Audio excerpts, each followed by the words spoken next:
എൻ്റെ അഭിപ്രായത്തിൽ ഈ സമരം വിജയിക്കരുതെന്ന് ഞാൻ പറയുന്നത്. എന്നാലും ഭരണം മാറുള്ളൂ. ഇവിടെ ഒരു തിയേറ്ററിലേക്ക് ഒരു പടം കൊടുക്കുമ്പോൾ ഇതിൻ്റെ വ്യവസായത്തിൻ്റെ കാര്യം ഞാൻ പറയുകയാണ്. തിയേറ്റർ മുതലാളി വിതരണക്കാരനോട് ചോദിക്കും ആരൊക്കെയാണ് ആർട്ടിസ്റ്റുകൾ. കാരണം എൻ്റെ പാർട്ടിക്കാർ തന്നെ എന്നെ വിമർശിച്ചു. ഏറ്റവും അസഹിഷ്ണുത പുലർത്തുന്ന ഒരു പാർട്ടിയായിട്ടാണ് CPM ഞാൻ കണ്ടിട്ടുള്ളത്. 276 രൂപ കൊണ്ട് എങ്ങനെയാണ് സാർ ഒരാൾ ജീവിക്കുക? പിന്നെ മലയാള പടത്തിലത്തെ വയലൻസിന് ജസ്റ്റിസ് ഇല്ല, അതാ പ്രശ്നം. സാധാരണഗതിയിൽ ഒരു എഴുത്തുകാരൻ ചിന്തിക്കാത്തൊരു പ്രമേയത്തിലേക്കാണ് പോകുന്നത്. ചില പുസ്തകങ്ങൾ അങ്ങനെയുണ്ട്, നമ്മൾ പിടിച്ചു പിടിച്ച് കൊണ്ടുപോയി. രാഷ്ട്രീയ പാർട്ടിയിൽ ചേർന്ന് പ്രവർത്തിക്കുക എന്നുള്ളതല്ല എന്നാണ് അവർ ആദ്യം മനസ്സിലാക്കേണ്ടത്. എവിടെ ജനാധിപത്യം വളരെ നല്ല രീതിയിൽ പ്രവർത്തിക്കുന്നു അതാണ് ഏറ്റവും നല്ല രാഷ്ട്രീയ സംഘടന എന്ന് വിശ്വസിക്കുന്ന ആളാണ് ഞാൻ. അങ്ങ് ഈ ജോൺ അബ്രഹാമൊക്കെ ഉള്ള കാലത്തെ സിനിമകളും ഇന്നത്തെ സിനിമകളും തമ്മിൽ വലിയ ഒരു എന്താണ് അന്തരമുണ്ട്. കലാമൂല്യമുള്ള സിനിമ അതാണല്ലോ പനോരമയിലൊക്കെ വരികയും അല്ലേ, അദ്ദേഹത്തിൻ്റെ സിനിമയ്ക്ക് വലിയ പ്രാധാന്യമുള്ളത്. അങ്ങ് അതിൽ ഇന്നത്തെ സിനിമ കച്ചവട സിനിമ ഞാൻ പറയുന്നത് തെറ്റിദ്ധരിക്കേണ്ട, കൂടുതൽ ലാഭം ഉണ്ടാക്കുന്ന ഇത്ര 300 കോടിയുടെ ഇതിൽ വരുന്നു എന്നുള്ളതിനെ പറ്റിയാണ് ഇപ്പം ചിന്തിക്കുന്നത്. ആത്യന്തികമായി ക്രൗഡ് ഫണ്ടിങ്ങിലൂടെ സിനിമ എടുത്ത കാലം ഉണ്ടായിരുന്നു. അല്ല, ആത്യന്തികമായിട്ട് ഞാൻ തിരിച്ചറിഞ്ഞൊരു കാര്യം, ഇതൊരു ഇൻഡസ്ട്രിയൽ പ്രോഡക്റ്റാണ്. സിനിമ ഈസ് ഇൻഡസ്ട്രി എന്നാണല്ലോ നമ്മൾ പറയുക, ഫിലിം ഇൻഡസ്ട്രി. അതെ, എല്ലാവരും പറയുന്ന കാര്യം ഫിലിം ഇൻഡസ്ട്രി. ശരിക്കും സത്യത്തിൽ ഇത് വേണ്ടത്, എൻ്റെ ഒരു അഭിപ്രായം, ഇത് തൊഴിൽ വകുപ്പിൻ്റെ കീഴിൽ വരേണ്ട ഒന്നാണ്. എന്നാൽ ഇതിൽ കുറേ പ്രശ്നങ്ങൾ പരിഹരിക്കപ്പെടും. തൊഴിൽ വകുപ്പിൻ്റെ കീഴിൽ വരേണ്ട ഒരു വ്യവസായമാണ് സിനിമ. അങ്ങനെയാണ് ഞാൻ കാണുന്നത്. കാരണം നിങ്ങളൊരു സിനിമയെ വിലയിരുത്തുന്നത് അതിന് സാമ്പത്തിക വിജയത്തിൻ്റെ അടിസ്ഥാനത്തിലാണ്. ഞാൻ സിനിമകളുടെ പേരൊന്നും പറയുന്നില്ല. അത് 100 കോടി കയറി 200 കോടി കയറി എന്നുള്ളതാണ്, 300 കോടി കളക്ട് ചെയ്തെന്ന് പറയുമ്പോഴാണ് അത് വലിയ സിനിമ വന്നത്. അപ്പോൾ നമ്മൾ മുഖ്യമന്ത്രി പോയി കാണുന്നു. നേരെ മറിച്ച് ക്രൗഡ് ഫണ്ടഡ് ആയിട്ടോ അല്ലെങ്കിൽ വളരെ ചെറിയ രീതിയിൽ എടുക്കുന്ന സിനിമകൾ, കലാപരമായി മികച്ചത്, വീണ്ടും കാണാൻ നമ്മെ തോന്നിപ്പിക്കുന്നത്. അടൂരിൻ്റെ സിനിമയൊക്കെ വലിയ ചെറിയ പൈസ കൊണ്ട് എടുത്താൽ, ചെറിയ പൈസ കൊണ്ട്, വളരെ ചുരുങ്ങിയ പൈസ കൊണ്ട് മണ്ണെണ്ണ വിളക്കിൻ്റെ ലൈറ്റിലൊക്കെയാണ് ജയരാജനെ പോലത്തെ ഡയറക്ടറൊക്കെ ഷൂട്ട് ചെയ്തിട്ടുള്ളത്. അങ്ങനത്തെ സിനിമയ്ക്ക് തിയേറ്ററുകളില്ല, അതാണ് മനസ്സിലാക്കേണ്ടത്. കാരണം ഒരു തിയേറ്ററിലേക്ക് ഒരു പടം കൊടുക്കുമ്പോൾ ഇതിൻ്റെ വ്യവസായത്തിൻ്റെ കാര്യം ഞാൻ പറയുകയാണ്. തിയേറ്റർ മുതലാളി വിതരണക്കാരനോട് ചോദിക്കും ആരൊക്കെയാണ് ആർട്ടിസ്റ്റുകൾ. അപ്പോൾ നമ്മൾ പറയുന്നു മമ്മൂട്ടി, മോഹൻലാൽ, സുരേഷ് ഗോപി, ഇങ്ങനെ കുറേ ആൾക്കാർ പേര് പറയുന്നു, കുറേ ആൾക്കാർ. അപ്പോൾ അവരുടെ മാർക്കറ്റ് വാല്യൂ അനുസരിച്ചിട്ടാണ് തിയേറ്റർ കൊടുക്കുക. അപ്പോൾ വിതരണക്കാരൻ പടം എടുക്കാൻ പോകുമ്പോൾ പ്രൊഡ്യൂസറോട് പറയും ആരൊക്കെ ആർട്ടിസ്റ്റുകൾ. അപ്പോൾ പറയും പുതുമുഖങ്ങളാണ്, വേണ്ട, കാരണം ഞങ്ങൾക്ക് വേണ്ട, താല്പര്യമില്ല. അപ്പോൾ അവിടെ ആ വാതിലടഞ്ഞു. അപ്പോൾ വിറ്റുപോകുന്ന ചരക്കുകളെ വെച്ചിട്ട് എടുക്കുന്ന ഒരു പ്രോഡക്റ്റാണ് സിനിമ. അങ്ങനെ കണ്ടാൽ മതി. ഞാനതിൻ്റെ ഭാഗവാക്കാണ്. ഈ വലിയ നടന്മാർ അഭിനയിക്കുന്ന സിനിമ പൊട്ടയാണെങ്കിലും അവരെടുത്തോളും, അത് ഡിസ്ട്രിബ്യൂഷനാവും, പടം തിയേറ്ററിൽ വരും. വലിയ നടന്മാർ അഭിനയിച്ച ഏത് പടമാണ് സാർ തിയേറ്ററിൽ വരാത്തത്? എല്ലാം വരും, തിയേറ്ററിൽ വരും. അത് ഓടില്ല എന്നുള്ളത് വേറെ കാര്യം. ഓടിയാലും ഇപ്പം തിയേറ്ററിൽ വരും. OTT പ്ലാറ്റ്ഫോം ഒക്കെ ഉള്ളതുകൊണ്ട് മിനിമം ഗ്യാരണ്ടി ഉണ്ട്. മറ്റേത് അതില്ല. അപ്പോൾ ആരാണ് ഒരു മിനിമം ഒരു പടം എടുക്കണമെങ്കിൽ ഒരു 50 ലക്ഷത്തിൻ്റെയും 1 കോടിയുടെ ഇടയ്ക്ക് വേണം. അത് നമ്മൾ കഴിഞ്ഞ റെൻറ്റും കാര്യങ്ങളൊക്കെ വരും, അതിൻ്റെ ടെക്നിക്കൽ സൈഡൊക്കെ. അഭിനയിക്കുന്നവർക്ക് കാശ് കൊടുത്തില്ലെങ്കിൽ പോലും, ഞാൻ ഏറ്റവും ദരിദ്രമായി എടുത്തിട്ടുള്ള ഷട്ടർ പോലും അന്ന് 1,60,00,000 രൂപയായി. ആ, അത് ഏറ്റവും പരിമിതമായ സെറ്റപ്പിൽ ഒരു തകര ഷെഡിലാണ്. പിന്നെ കണ്ടന്റ് നന്നായാൽ ജനം കാണുന്നുണ്ട്. ഇപ്പോൾ വന്ന് അടുത്ത സമീപകാലത്ത് വന്ന പല സിനിമകളും അതിൻ്റെ കണ്ടന്റ്, കഥ നല്ലതായിരുന്നു. എന്നോട് പറഞ്ഞു കിഷ്കിൻ്റെ അതിൻ്റെ കണ്ടന്റ് നല്ലതായിരുന്നു. എനിക്ക് ഭയങ്കര ഫീൽ ചെയ്തൊരു പടമാണ് രേഖാചിത്രം. അതുപോലെ പൊന്മാൻ, അടുത്ത് വന്നൊരു പടം പൊന്മാൻ ഞാൻ കണ്ടില്ല. പൊന്മാൻ കാണേണ്ട പടമാണ്. വളരെ അത് ശരിക്കും നമ്മുടെ സാമൂഹ്യ ചുറ്റുപാടുകളിൽ നോക്കിക്കാണേണ്ട, കൊല്ലത്ത് കിടക്കുന്നൊരു സംഭവമാണ്. വളരെ സിൻസിയറായി എടുത്തൊരു സിനിമയാണ്. അപ്പോൾ അങ്ങനത്തെ കണ്ടന്റ് വൈസുള്ള അതിൽ താരങ്ങൾ വേണം കേട്ടോ. മഞ്ഞുമ്മൽ ബോയ്സ് നന്നായിട്ട് കളക്ട് ചെയ്തു. പക്ഷെ അതിലൊക്കെ താരങ്ങളുണ്ട്, എല്ലാം താരങ്ങൾ. ഷൗബീനൊക്കെ നല്ല മാർക്കറ്റുള്ള താരം തന്നെയാണ്. അപ്പോൾ താരങ്ങളില്ലാതെ നിങ്ങൾ പറഞ്ഞ മാതിരി ക്രൗഡ് ഫണ്ടിങ്ങിൽ എടുക്കുന്ന ഒരു സിനിമയുടെ സാധ്യത വളരെ കുറവാണ്. പിന്നെ യൂട്യൂബാണ് നമുക്ക് ആശ്രയിക്കാനുള്ളത്. അത് കിട്ടുന്ന വരുമാനത്തിനൊക്കെ ഒരു പരിമിതിയുണ്ട്. ഈ സിനിമാ സെറ്റുകളിലെ അടിസ്ഥാന മൂല്യങ്ങൾ, ഇപ്പം എല്ലാ മേഖലയിലും ഇപ്പം നമ്മൾ ഈ ഡ്രഗ്സ് ഉൾപ്പെടെ പറയുന്നുണ്ട്. അപ്പം സിനിമ മാത്രമൊന്നുമല്ല, വയലൻസും ഡ്രഗ്സും പല സിനിമകളിലും, പ്രത്യേകിച്ച് നമ്മൾ ഈ രാത്രികാലങ്ങളിൽ ഈ കൊറിയൻ സിനിമകളൊക്കെ ആളുകൾ കണ്ടിട്ട്, പ്രത്യേകിച്ച് ചെറുപ്പക്കാർ കൊറിയൻ സിനിമകൾ, കേരളത്തിൽ മലയാള സിനിമകളിൽ തന്നെ ഇത്തരം വയലൻസ്, ഡ്രഗ്, ഇതെല്ലാം വളരെ വ്യാപകമാണ്. കൊലപാതകങ്ങൾ, ഇതെല്ലാം വന്നത് നമ്മുടെ സമൂഹത്തെ തന്നെ ബാധിക്കുന്നു എന്നുള്ള ഒരു ചർച്ച ഇന്ന് സമൂഹത്തിൽ നടക്കുന്നുണ്ട്. അങ്ങ് അതിനെ എങ്ങനെയാണ് നോക്കിക്കാണുന്നത്? തീർച്ചയായിട്ടും സമൂഹത്തിൽ അത് ഇൻഫ്ലുവൻസ് ചെയ്യും. സാഹിത്യം ഇൻഫ്ലുവൻസ് ചെയ്യും, മഹത് ഗ്രന്ഥങ്ങൾ ഇൻഫ്ലുവൻസ് ചെയ്യും, അധ്യാപകർ ഇൻഫ്ലുവൻസ് ചെയ്യും, സിനിമ ഇൻഫ്ലുവൻസ് ചെയ്യും. അത് മാറി നിൽക്കാൻ പറ്റില്ല. പക്ഷേ ഇമ്മീഡിയറ്റ് ആയിട്ട് ഇത് കണ്ട് ഉടനെ പോയിട്ട് ഒരാളെ കൊല്ലൊന്നുമില്ല, അതൊന്നുമില്ല ഇല്ല. പക്ഷേ അവൻ്റെ അബോധതലത്തിലോ ബോധതലത്തിലോ ഇതിൻ്റെ ഒരു അരുണനങ്ങൾ. മോഹൻലാൽ അഭിനയിച്ച ഒരു സിനിമ ഉണ്ടായിരുന്നല്ലോ, ഒരു കൊലപാതകം മാറ്റി, എന്താ അതിൻ്റെ പേര്, ദൃശ്യം 1, 2. അതുപോലെ കൊലപാതകം നടത്തി കോട്ടയത്ത് നടത്തി. അല്ല, അങ്ങനെ പ്രചോദനം ഉൾക്കൊള്ളുന്ന ഒരുപാട് ഇതുണ്ട്. ഇപ്പോൾ പ്രണയം തന്നെ നിങ്ങൾ ആലോചിച്ചാൽ മതി. അതെ അതെ. അപ്പം എനിക്ക് പ്രൈം മിനിസ്റ്ററിൻ്റെ കാലത്തിനോടുള്ളൊരു ബഹുമാനം, അദ്ദേഹത്തിൻ്റെ പ്രണയം നമുക്കറിയാലോ, വളരെ ഭവ്യവും വളരെ മാന്യവുമായിരുന്നു. ഭവതി ഇരിക്കൂ നോക്കിയ ആ ഒരു കാലം മാറി, നമ്മുടെ ഭാവുകത്വം മാറി. ഇപ്പം ആ സ്ത്രീ പുരുഷ ബന്ധങ്ങളിൽ തന്നെയുള്ള വ്യത്യാസം ഇത് വന്നു. ഭാര്യാഭർത്തൃ ബന്ധം മാറി, നമ്മൾ ഉപയോഗിക്കുന്ന വാഹനങ്ങൾ മാറി, എല്ലാം മാറി. അപ്പോൾ അതിനനുസരിച്ച് നമ്മുടെ ചിന്തയും മാറി. ഇപ്പോൾ OTT പ്ലാറ്റ്ഫോമൊക്കെ അന്നില്ല, ഇന്നുണ്ട്. അപ്പം സാറ് പറഞ്ഞ മാതിരി കൊറിയൻ പടങ്ങളിൽ ലഹരി ഉപയോഗം വളരെ കുറവാണ്. വയലൻസ് ഉണ്ട്. പിന്നെ മലയാള പടത്തിലത്തെ വയലൻസിന് ജസ്റ്റിസ് ഇല്ല, അതാ പ്രശ്നം. ഇപ്പോൾ സാഹചര്യങ്ങളുമായിട്ട് ഒരിക്കലും ഇല്ല. ഇപ്പോൾ ഞാൻ പറയാം, ഇപ്പോൾ അവസാനം വന്ന നമ്മൾ പറയാം ഉണ്ണി മുകുന്ദൻ്റെ പടം തന്നെ 10-20 ആളെ കൊന്നു തള്ളുന്നുണ്ട്. ഒരാളെ കൊന്നാൽ തന്നെ കുഴിച്ചൊരാളെ ബുദ്ധിമുട്ട് നമുക്കറിയാം. നമ്മുടെ നാട്ടിൽ ബുദ്ധിമുട്ടാണ്. ഈ സാധനം ഇത് എവിടെയെങ്കിലും കളയണമല്ലോ, ഈ ബോഡി. ഇത് 20 ആളെ കൊന്നിട്ട് പോവുകയാണ്. അപ്പോൾ അതുമല്ല, നമുക്ക് അങ്ങനെ മെഷീൻ ഗണ്ണൊന്നും കണ്ട് പരിചയമൊന്നുമില്ലല്ലോ. ഇവിടുത്തെ കൈത്തോക്കനുള്ള ആൾക്കാർ വളരെ കുറവാണ്. അപ്പോൾ അതുകൊണ്ട് റിയലിസ്റ്റിക് അല്ല, ലോജിക്കലി അല്ല. പക്ഷേ പ്രേക്ഷകർക്ക് അത് വേണം. എന്ത് ചെയ്യാൻ പറ്റും? ഓടിയല്ലോ, ശരിക്കും ഓടി, പിന്നെ കറക്റ്റ് ചെയ്തു. അപ്പോൾ അതാ പറയുന്നത്, അത് സക്സസ് ആണ്. മറ്റുള്ളവരുടെ കാഴ്ചയിൽ സക്സസ് ആ പടമാണ്. പിന്നെ അങ്ങനെ അതുപോലെ തന്നെ എഴുത്ത് ധാരാളം എഴുത്ത് ആണ് എനിക്ക് ഏറ്റവും. ചാവേർ, ദൈവത്തിൻ്റെ തൊപ്പി, അതൊക്കെ എൻ്റെ പുസ്തകം. പെണ്ണുങ്ങളെ പറ്റിയുള്ള കണ്ണിച്ചോരയില്ലാത്ത പെണ്ണുങ്ങൾ, ഇതൊക്കെ വളരെയധികം മലയാള വായനക്കാർ കൂടെ സ്വാഗതം ചെയ്ത. അതെ. അത് മാതൃഭൂമിയിൽ എനിക്ക് എന്നെങ്ങനെ നിരന്തരം ബുദ്ധിമുട്ടിച്ച് എഴുതിക്കുന്ന ഒരു ശ്രീകാന്ത് കോട്ടയ്ക്കലുണ്ട്. പിന്നെ മാതൃഭൂമി പബ്ലിക്കേഷൻ്റെ നൗഷാദ്, ഇങ്ങനെയുള്ള അതെ. നൗഷാദൊക്കെ നമ്മുടെ പഴയകാല ചങ്ങാത്തങ്ങളാണ്. അപ്പോൾ ഇവർ ഇങ്ങോട്ട് പറയും. ഇപ്പോൾ ബോംബെ പോയിട്ട് എന്നെ വിളിച്ചു, നിങ്ങൾ അടുത്ത് ഒരു 5 എപ്പിസോഡ് എഴുതണം ബോംബെനെ പറ്റിയിട്ട്, നിങ്ങളുടെ ബോംബെ ലൈഫ്. ഞാൻ പറഞ്ഞു ശരിയാണ്, ഞാൻ മറന്നുപോയി. അപ്പോൾ ഇവരെന്നെ ഓർമ്മിപ്പിച്ചിട്ട് എഴുതിക്കും. അങ്ങനെ എഴുതുന്നതുണ്ട്. ഇപ്പം ഗൃഹലക്ഷ്മിക്ക് വേണ്ടി എഴുതിയതാണ് കണ്ണിച്ചോരയില്ലാത്ത പെണ്ണുങ്ങൾ. അത് സ്ത്രീകളൊന്നും അത്ര നല്ല ആൾക്കാരല്ല, നമ്മളൊക്കെ ബുദ്ധിമുട്ടിച്ച കുറേ പെണ്ണുങ്ങൾ ഉണ്ട് തന്നെയാണ്. അതിൽ കുറേ ഫെമിനിസ്റ്റ് സുഹൃത്തുക്കൾ എഴുതി ദേഷ്യം പിടിച്ചു. നീ അങ്ങനെ ആ ടൈറ്റിൽ തന്നെ ശരിയില്ല, കണ്ണിച്ചോരയില്ലാത്ത പെണ്ണുങ്ങൾ എന്ന് പറയുമ്പോൾ അത് പിന്നെ ഒരു വിൽപ്പനയുടെ തന്ത്രം. ഈ സർക്കാരിനോ ഇപ്പോഴത്തെ കാലത്ത് ഈ സമരങ്ങളോടുള്ള അസഹിഷ്ണുത എനിക്ക് വളരെ പ്രയാസം തോന്നി. ഇത് SUCയുടെ ആളുകളാണ് സമരം നടത്തുന്നത്. അപ്പോൾ അവരെ ആരും ശ്രദ്ധിക്കുന്നില്ലായിരുന്നു. അപ്പോൾ അവരെന്നോട് പറഞ്ഞു, സാർ എങ്കിലും ഒന്ന് വരണം. അപ്പം ഞാനിപ്പം അത് SUC ആണോ മറ്റൊന്നും നോക്കിയില്ല. ഞാനാണ് ആദ്യം അവിടെ പോകുന്നത്.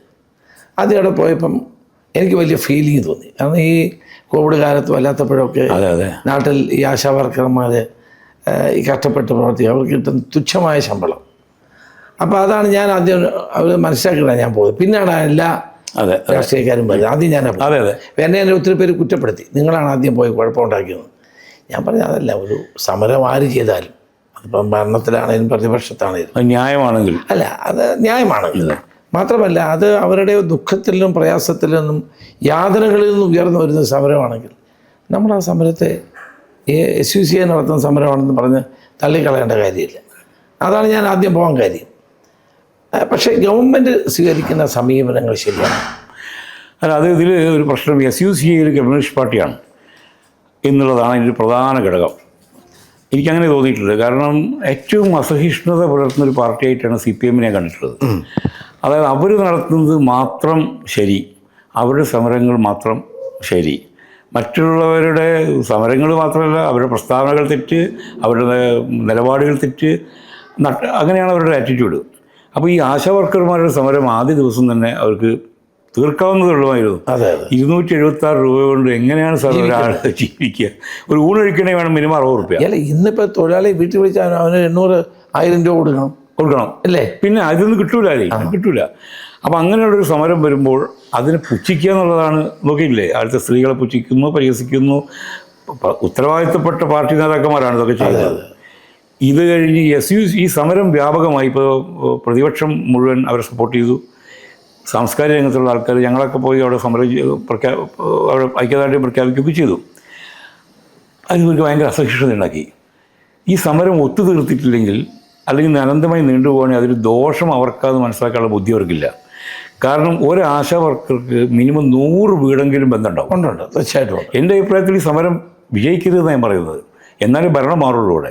പണ്ട് എനിക്ക് ഓർമ്മയുണ്ട് എ കെ ആന്റണി നമ്മുടെ ജാനു നടത്തിയ സമരമുണ്ട്, മുത്തങ്ങ സമരം അല്ലേ? മുത്തങ്ങ സമരമല്ല, മിച്ചഭൂമി സമരം. അന്ന് കേരളത്തിലെ മുഖ്യമന്ത്രി എ കെ ആന്റണി അവരോടൊപ്പം പോയി ഡാൻസ് ചെയ്യുകയും അവരുടെ വിഷു എന്താണെന്ന് അവിടെ സെക്രട്ടേറിയറ്റ് പടിക്ക് പോയി പോയി ചോദിക്കുകയും ചെയ്തു. അപ്പം നമ്മളിപ്പം ഭരിക്കുന്നത് സ്റ്റാലിൻ്റെ യുഗത്തിലൊന്നും അല്ലല്ലോ. കേരളത്തിൻ്റെ ഭരണാധികാരി മുഖ്യമന്ത്രിക്ക് അവരുടെ കൂടെ പോകണമെന്ന് ഞാൻ പറയുന്നില്ല, അറ്റ്ലീസ്റ്റ് അവരെ വിളിച്ചൊന്ന് സംസാരിക്കാനുള്ളൊരു മാന്യത അതുപോലില്ല. അല്ല, എ കെ ജിയെ പറ്റി ഞാൻ അങ്ങനെ കേട്ടിട്ടുണ്ട്. സമരം ഉണ്ടെങ്കിൽ എ കെ ജി ആരുടെ സമരം നോക്കാതെ കാര്യം പോകുമ്പോൾ ആ ഒരു ആറ്റിറ്റ്യൂഡൊക്കെ മാറി. കാരണം എൻ്റെ പാർട്ടിക്കാർ തന്നെ എന്നെ വിമർശിച്ചു, INTUC-കാർ വിമർശിച്ചു. ഞാൻ ഇതിന് ആദ്യം പോയി INTUC-കാർ അത് തെറ്റാണ് അവർ കാണിച്ചത്. അപ്പോൾ അവരെന്നോട് ചോദിച്ചാൽ നിങ്ങൾ ആദ്യം പോയോണ്ടാണ് അല്ല? ഞാൻ പറയാം, ഒരു സമരം നടക്കുന്നു, ആ സമരത്തിൽ പാവപ്പെട്ട സ്ത്രീകൾ അവരവിടെ ഇത്രയും കഷ്ടപ്പെടുമ്പം നമ്മളെപ്പോലുള്ള പൊതുപ്രവർത്തകർക്കൊന്ന് പോയി നോക്കാനുള്ള മര്യാദ, മനസ്സ്, അതല്ലേ പ്രധാനം. അതെ രാഷ്ട്രീയം വരെ ആയിക്കോട്ടെ. ഇപ്പോൾ SUCIക്ക് ഈ സമരം ജയിച്ചാൽ എന്താ കേരളത്തിലെ ഏറ്റവും വലിയ പാർട്ടിയായി? ഒന്നുമില്ലല്ലോ. അപ്പോൾ അതുകൊണ്ടാണ് ഞാൻ അതിന് പോയത്. നിങ്ങളൊക്കെ പോയതിനെ ഞാൻ വളരെ അഭിനന്ദിക്കുകയാണ്. എന്നെ ഒരു ആദ്യമേ വിളിച്ചത് ഞാൻ, പക്ഷേ തുടക്കത്തിൽ വരാൻ ഞാൻ ട്രീറ്റ്മെൻറ്റിലായിരുന്നു. എനിക്ക് ചെറിയൊരു ഈ ഷുഗർ കൂടിയിട്ട് ചെറിയ ട്രീറ്റ്മെൻറ്റ് ആയുർവേദമൊക്കെ ആയിരുന്നു. എന്നിട്ട് പോലും ഞാൻ പൂർണ്ണ വിശ്രമത്തിൽ. സച്ചിദാനന്ദൻ പോയി, നന്നായി. സച്ചിദാനന്ദൻ ചെയർമാനായിട്ടും അദ്ദേഹം പോയി. സച്ചിദാനന്ദൻ പോയി. സച്ചിദാനന്ദൻ മനസ്സിലായി ഇനി ശരിയാവില്ല എന്നുള്ളത്. സച്ചി പോയി. രാജീവ് മാഷ് അവിടെ ഉണ്ടായിരുന്നു. അപ്പോൾ ഞാൻ 8 ദിവസം കഴിഞ്ഞിട്ടാണ് പോയത്. ഇപ്പോഴും അവരായിട്ട് ബന്ധപ്പെട്ടുകൊണ്ടിരിക്കുന്നുണ്ട്. അല്ല, അതിപ്പോൾ ഈ ഭരണത്തിലിരിക്കുന്ന ആൾ ഭരണം വരുമ്പോൾ ഒക്കെ ചെയ്യും. നമ്മൾ ഈ ആളുകളുടെ ദുഃഖങ്ങളും പ്രയാസങ്ങളും കാണുമ്പോൾ നമ്മുടെ ഒരു മനസ്സ്. അല്ല, നമ്മളൊക്കെ അതാണ് ഈ രാഷ്ട്രീയത്തിലേക്ക് കൊണ്ടുപോകുന്നത്. തീവ്രവാദ രാഷ്ട്രീയമാണെങ്കിലും ഞാൻ ഭയങ്കര ക്രിസ്ത്യൻ ഒരു പള്ളിയിലൊക്കെ പോയി സൺഡേ സ്കൂളിലൊക്കെ പോയി വളർന്നു വന്ന് സാമൂഹിക പശ്ചാത്തലം. അതെ, പശ്ചാത്തലം. എൻ്റെ അമ്മാവനൊരു സന്യാസിയായിരുന്നു. അദ്ദേഹം എയർഫോഴ്സിലായിരുന്നു. ഇന്ത്യ പാക് വാറിൽ 2 കണ്ണും നഷ്ടപ്പെട്ടു. അങ്ങനെ 36 കൊല്ലം ബ്ലൈൻഡ്. എന്തായിരുന്നു പേര്? കുര്യൻ. ഞങ്ങൾ ചാലിശ്ശേരി എന്ന് പറയും. ചാലിശ്ശേരി നമ്മുടെ പാലക്കാട്. പാലക്കാടുകാരനാണ് ഞങ്ങളൊക്കെ. തൃശ്ശൂരിൻ്റെ ഇടയ്ക്കുള്ള സ്ഥലം. അപ്പോൾ അദ്ദേഹം ഒരു ക്രിസ്ത്യൻ സന്യാസിയായി. കിട്ടുന്ന പൈസയൊക്കെ പാവങ്ങളെ പഠിപ്പിക്കാനും. അപ്പോൾ ഞങ്ങളെല്ലാ കസിൻസും കണ്ട് വളർന്നത് അദ്ദേഹത്തെയാണ്. അപ്പോൾ നീതിബോധം, അനീതിക്കെതിരെ ഫൈറ്റ് ചെയ്യുക എന്നുള്ളത് നോക്കുമ്പോൾ അന്ന് ഏറ്റവും അനീതിക്കെതിരെ ഫൈറ്റ് ചെയ്ത് മാർക്സിസമാണ്. അതെ, അങ്ങനെയാണ് അതിലേക്ക് വരുന്നത്. പിന്നെ നമുക്ക് മനസ്സിലാവുന്നു, അതിൻ്റെ പൊള്ളത്തരങ്ങൾ മനസ്സിലാവുന്നു, ആ പാർട്ടിയുടെ ഘടന ശരിയല്ലാതെ മനസ്സിലാവുന്നു, തിരിച്ചു വരുന്നു. അപ്പോൾ ഇപ്പോഴും നമുക്ക് ആ ഫയർ നമ്മളൊന്നും പോകുന്നില്ല. പലരും ചോദിക്കും, നിങ്ങൾ സിനിമാക്കാരനായിട്ട് അവിടെ ഇരുന്നാൽ പോരെ? ഞങ്ങൾ സിനിമാക്കാർ എന്നേക്കാൾ ബുദ്ധിമാന്മാരാണ്. അവരാരും ഇതിലൊന്നും വരില്ല, അഭിപ്രായം പോലും പറയില്ല. ഒന്നും. അമിതാഭ് ബച്ചൻ കണ്ടില്ലേ? അമിതാഭ് ബച്ചൻ ഇന്നലെ സോഷ്യൽ മീഡിയയിൽ ഇത്രയും വലിയ ഭീകരാക്രമണം ഉണ്ടായിട്ട് 3 അക്കങ്ങൾ മാത്രം പറഞ്ഞിരിക്കുകയാണ്. അത് ഒന്നും പറയുന്നില്ല. പറയാൻ പേടിയാണ്. നമ്മൾ ഏതെങ്കിലും നടന്മാർ ഈ ആശാ വർക്കർമാർ സമരത്തിൽ ആർക്കും പങ്കെടുക്കാമല്ലോ. അതിൽ മതമോ രാഷ്ട്രീയമോ ഒന്നും നോക്കേണ്ട കാര്യമില്ല. അതിൽ പോലും ഇടപെടാൻ ഞാൻ ചോദിച്ചു. ഞങ്ങൾ അമ്മ സംഘടനയിലെ ചില ആൾക്കാരോടെയും ചോദിച്ചല്ലോ, നമുക്ക് ഒരു പിന്തുണ കൊടുത്താലോ? അങ്ങനത്തെ ഒരു പരിപാടി നമ്മുടെ സംഘടനയ്ക്ക് വേണ്ടാന്ന് പറഞ്ഞു. പേടിച്ചിട്ട്. കാരണം അതുമൂലം അവസരം നഷ്ടപ്പെടുമോ, ഭരണകർത്താക്കളെ ദേഷ്യം പിടിപ്പിക്കുകയോ എന്നൊക്കെ വെച്ചിട്ടായിരിക്കും. ഇപ്പോൾ വായിക്കുന്ന പുസ്തകം ഏതാണ്? ഇപ്പം ഞാൻ പറഞ്ഞു, ഇപ്പം ഒന്ന് മഹാത്മാഗാന്ധിയുടെ ഓട്ടോബയോഗ്രഫി വീണ്ടും വായിക്കുന്നു. പിന്നെ ഇയാളുടെ ദേഹം എന്ന് പറഞ്ഞൊരു പുസ്തകം, നല്ല പുസ്തകമാണ്. അജയ് പി മാങ്ങാട്ടിൻ്റെ പുസ്തകം. പിന്നെ ഒരു മാർപ്പാപ്പയുടെ ഇപ്പം ദിവംകാലം ചെയ്ത മാർപ്പാപ്പയുടെ ഹോപ്പ് എന്ന് പറയുന്നത് അദ്ദേഹത്തിൻ്റെ ആത്മകഥ വായിക്കേണ്ട. ഞാൻ തുടങ്ങിയിട്ടുണ്ട്. വളരെ 2-3 ഒരുമിച്ച് വായിക്കണം. അങ്ങനെയാണല്ലോ. 2 ഞാൻ ഒരുമിച്ച് വായിക്കാം. അതായത് ആളെന്നെ സോഷ്യൽ മീഡിയയോട് തെറി പറഞ്ഞുകൊണ്ടെങ്കിൽ. ഞാൻ ഈ മൗറീഷ്യസ് പോകുമ്പോൾ ഈ സന്തോഷ് കുമാറിൻ്റെ ജ്ഞാനഭാരം എന്നുള്ള പുസ്തകമുണ്ട്, അത് വായിക്കാൻ എടുത്തു. ഈ അദ്ദേഹത്തിൻ്റെ എൻ്റെ പുതിയൊരു പുസ്തകം ഞാനിപ്പോൾ വായിക്കുന്നുണ്ട്. എൻ്റെ പേര് ഞാൻ അപ്പോൾ അടുത്തിറങ്ങിയത് അല്ലേ? അടുത്തിറങ്ങിയ അതിൻ്റെ ഇത് കുറച്ച് മുമ്പ് ഇറങ്ങിയത് ഞാൻ പറയുന്നത്. ഞാൻ എന്ത് ചോദിച്ചാൽ അവിടെ ചെന്നപ്പോൾ ഞാൻ ഈ ബീച്ചിലൊന്നും നീന്താനൊന്നും പോയില്ല. ആ ഹോട്ടലിലിരുന്ന് വായിച്ചു തീർത്തു. കൂടുതലവരൊക്കെ പോയി. അപ്പോൾ അവിടെ ലൈബ്രറി ഉണ്ട് ആ ഹോട്ടലിൽ. ഫ്രഞ്ച് പുസ്തകങ്ങളും ഇംഗ്ലീഷ് പുസ്തകങ്ങളും മാത്രമേ ഉള്ളൂ. ചെറിയൊരു ലൈബ്രറി ഹോട്ടലിലൊക്കെ ഉണ്ടാവുമല്ലോ, പൊതുവെ 5 സ്റ്റാർ ഹോട്ടലൊക്കെ ഉണ്ടാവും. ഞാൻ ഈ പുസ്തകം അവിടെ വെച്ചു. എപ്പോഴെങ്കിലും ബോറടിച്ച് ഇവിടെ എത്തുന്നൊരു മലയാളിക്ക് വായിക്കാൻ ഈ പുസ്തകം അവിടെ അതവിടെ വെച്ച് പോകുന്നു. വായിച്ച് തീർന്നു പോയി. അതുകൊണ്ടാണ് പിന്നെ ഞാൻ തിരിച്ചു കൊണ്ടിരുന്നൊരു പരിപാടി വേണമെന്ന് വെച്ചു. മനോരമയിൽ ഇടയ്ക്കൊക്കെ ചെറിയ കോളംസ്. അതെ, മനോരമയിൽ മാതൃഭൂമിയാണ് കൂടുതൽ. മനോരമയിൽ ചില കോളം അവർ പറയും, അവർ വിളിച്ച് പറയും ഇന്ന ഇഷ്യൂ ഉണ്ടെങ്കിൽ എന്ന് എഴുതാൻ പറയും. രാത്രിയൊക്കെ വിളിച്ച് പറയാം. ഒരു 12 മണിക്കാകുമ്പോഴേക്കും ഞാൻ ഷൂട്ടിംഗ് ലൊക്കേഷനൊക്കെ ആണെങ്കിൽ അപ്പോൾ പറഞ്ഞു കൊടുക്കും. പക്ഷേ ഈ പറഞ്ഞു കൊടുത്ത് എഴുതിക്കുന്ന പരിപാടിയെ നിർത്തി. അതല്ലേ, കാശ് കിട്ടൂല. ഓ അല്ല, നമ്മൾ ജീവിക്കുന്നത്. അല്ല, ആ ജോഷോനോട് പറഞ്ഞു. ജോഷോയുടെ ഫോണിനോട് പറഞ്ഞാൽ മതി, ഇവിടുന്ന് ഡെസ്കിൽ നിന്ന് എഴുതിയെടുത്തിട്ട് അയച്ചു തരും, പിന്നെ കറക്റ്റ് ചെയ്തിട്ട് നിങ്ങൾ തന്നാൽ മതി. 2 പ്രാവശ്യം ഞങ്ങൾ ചെയ്തു. പിന്നെ എനിക്ക് തോന്നി അതിന് കാശില്ല. നേരെ നമ്മൾ എഴുതി മെയിൽ ചെയ്താൽ കാശുണ്ടാവും. അപ്പോൾ ഞാൻ പറഞ്ഞു, ഞാൻ എൻ്റെ ടൈമിന് വിലയിടുന്ന ആളാണ്. അതെ, ടൈം ഈസ് പ്രീഷ്യസ്. അങ്ങനെ ഞാൻ വിചാരിക്കുന്നു. ബാക്കി എന്തും നമുക്ക് തിരിച്ചു കിട്ടുകയോ ഉണ്ടാക്കുകയൊക്കെ ചെയ്യാം. പോയ സമയം പോയത് തിരിച്ചു കിട്ടുന്നില്ല. അത് സത്യമാണ്. നമ്മുടെ ഈ ഒരു പുസ്തകം വായിക്കുമ്പോൾ ഉണ്ടാകുന്ന ഒരു പ്രത്യേകത, ഈ സന്തോഷ് കുമാറിൻ്റെ ഈ പുസ്തകം ഞാനിപ്പോൾ വായിച്ചു. ഇത് ഞാൻ വായിച്ചിട്ടില്ല. തപോമയിയുടെ അച്ഛൻ. ഭയങ്കര രസം. അത് ഞാൻ പകുതിയായിട്ടേ ഉള്ളൂ. ഇയാൾ ഭയങ്കര വിഷയമാണ്. ഇത് ഈ പഴയ ലിപികൾ, തപോമയിയുടെ അച്ഛൻ എന്ന് പറയുന്ന ആള് പഴയ ലിപികൾ ഉണ്ടാക്കുന്ന പഴയ ലിപികൾ ഏൻഷ്യൻ്റ് ആയിട്ട് അതിൽ കമ്മ്യൂണിക്കേറ്റ് ചെയ്യുന്ന ആളാണ്. ഞാൻ തുടങ്ങിയിട്ടേ ഉള്ളൂ. പക്ഷേ വളരെ എനിക്ക് വലിയ അത്ഭുതം തോന്നി. ഈ ഒരു പ്രമേയം എടുത്ത് ഒരു നോവലാക്കാൻ വളരെ മനോഹരമാണ്. സന്തോഷം. ഈ ഞാൻ പറയാം, ജ്ഞാനഭാരം എന്നുള്ള പുസ്തകം തന്നെയാണ്. അയാളിങ്ങനെ നടക്കാൻ പോകുമ്പോൾ പരിചയപ്പെട്ടൊരു വൃദ്ധൻ, അയാൾ പരിചയപ്പെടുന്നു, വീട്ടിലേക്ക് വിളിക്കുന്നു. ബോംബെയിലാണ് നടക്കുന്നത്. അപ്പോൾ അയാൾ പണിയെന്ന് വെച്ചാൽ ഏത് വിഷയം, ഡൽഹിയാണ് മറ്റേ ബോംബെ, ഏത് വിഷയത്തെക്കുറിച്ചും അയാൾ ആധികാരികമായി സംസാരിക്കും. പക്ഷേ 10 കൊല്ലം മുമ്പുള്ള ഇൻഫർമേഷൻ ഉണ്ടാവുള്ളൂ. അപ്പം ചായയെക്കുറിച്ച്, അതിൻ്റെ ഉത്ഭവം, ചായപ്പൊടിയും. അപ്പോൾ എന്താ സംഭവിച്ചു, ഇയാൾക്ക് ഒരാൾ സംഭാവന കൊടുത്ത എൻസൈക്ലോപീഡിയ 13 വോള്യം. ഇതിൽ ഓരോന്നും പഠിച്ചുകൊണ്ടിരിക്കുക. മരിക്കാനായി അയാൾ, എന്നാലും അത് പഠിച്ചുകൊണ്ടിരിക്കുക. അതിലൂടെ ഒരു നോവലിലേക്ക് കൊണ്ട് പോവുകയാണ്. ഇതും അതുപോലെ തന്നെ അസാധ്യ നോവൽ. ഇത് വായിക്കും ഞാൻ. ഇത് ഭയങ്കര രസമാണ്. ഒരു ഡൽഹിയുടെ പശ്ചാത്തലത്തിൽ ആരംഭിക്കുന്ന ഒരു കോർപ്പറേറ്റ് ഓഫീസിൽ കോർപ്പറേറ്റ് സോഷ്യൽ റെസ്പോൺസിബിലിറ്റി ഫണ്ട് കൈകാര്യം ചെയ്യുന്ന ഒരാൾ, അത് വാങ്ങാൻ വേണ്ടിയിട്ട് അഭയാർത്ഥികളെ നേരിടാൻ ബംഗ്ലാദേശിൽ നിന്ന് വരുന്ന അഭയാർത്ഥികളെ നോക്കുന്ന ഒരാൾ, അതുമായി ബന്ധപ്പെട്ട് വരുന്ന ഈ തപോമയിയുടെ അച്ഛനെ കാണാനിടയാവുന്നു. തപോമയി എന്ന് പറഞ്ഞ ആളാണ് ഈ അഭയാർത്ഥികളുടെ കേന്ദ്രങ്ങളിൽ വർക്ക് ചെയ്യുന്ന ഒരു സന്നദ്ധ പ്രവർത്തകൻ. ഈ അച്ഛനെ കാണാൻ പോകുമ്പോഴാണ് അച്ഛൻ ഈ പഴയ ലിപികൾ വെച്ച്, അത്രേ ആയിട്ടുള്ളൂ ഞാൻ. നല്ല കൺസെപ്റ്റ്. ഭയങ്കര രസമാണത്. സാധാരണഗതിയിൽ ഒരു എഴുത്തുകാരൻ ചിന്തിക്കാത്തൊരു പ്രമേയത്തിലേക്കാണ് പോകുന്നത്. അല്ല, മറ്റേ പുസ്തകം തന്നെ ഞാൻ തുടക്കത്തിലൊന്ന് ബുദ്ധിമുട്ടിയെങ്കിലും പിന്നെ താഴെ വെക്കാൻ തോന്നുന്നില്ല. ചില പുസ്തകങ്ങൾ അങ്ങനെ ഉണ്ട്, നമ്മളെ പിടിച്ചു പിടിച്ച് കൊണ്ടുപോയി കളയും. ഇത് അതുപോലൊരു പുസ്തകം. അതുപോലെ ഈ സുനിൽ ലാലിൻ്റെ ഒരു പുസ്തകം, അത് വായിക്കണ്ട, DC ഇറക്കിയൊരു പുസ്തകം. അത് പഴയ കാലത്തെ തിരുവിതാംകൂറിൻ്റെ ചരിത്രവും അതുമായി ബന്ധപ്പെട്ട് അത് ആദിവാസി സമൂഹത്തിൻ്റെ, ഈ മാർത്താണ്ഡവർമ്മയുടെ കാലത്ത് ആ മാർത്താണ്ഡവർമ്മയെ രക്ഷിച്ചത് അന്നത്തെ ആദിവാസികൾ, അതുമായി കണക്ട് ചെയ്ത് നല്ല മനോഹരമായൊരു പുസ്തകം. ഈ ചാന്നൊക്കെ പറഞ്ഞ അതെ, ഇരു പുസ്തകത്തിൻ്റെ പേര്. ആ ഭാഗത്തുള്ള ആദിവാസികളെ കുറിച്ച് നമുക്ക് വലിയ അറിവില്ല.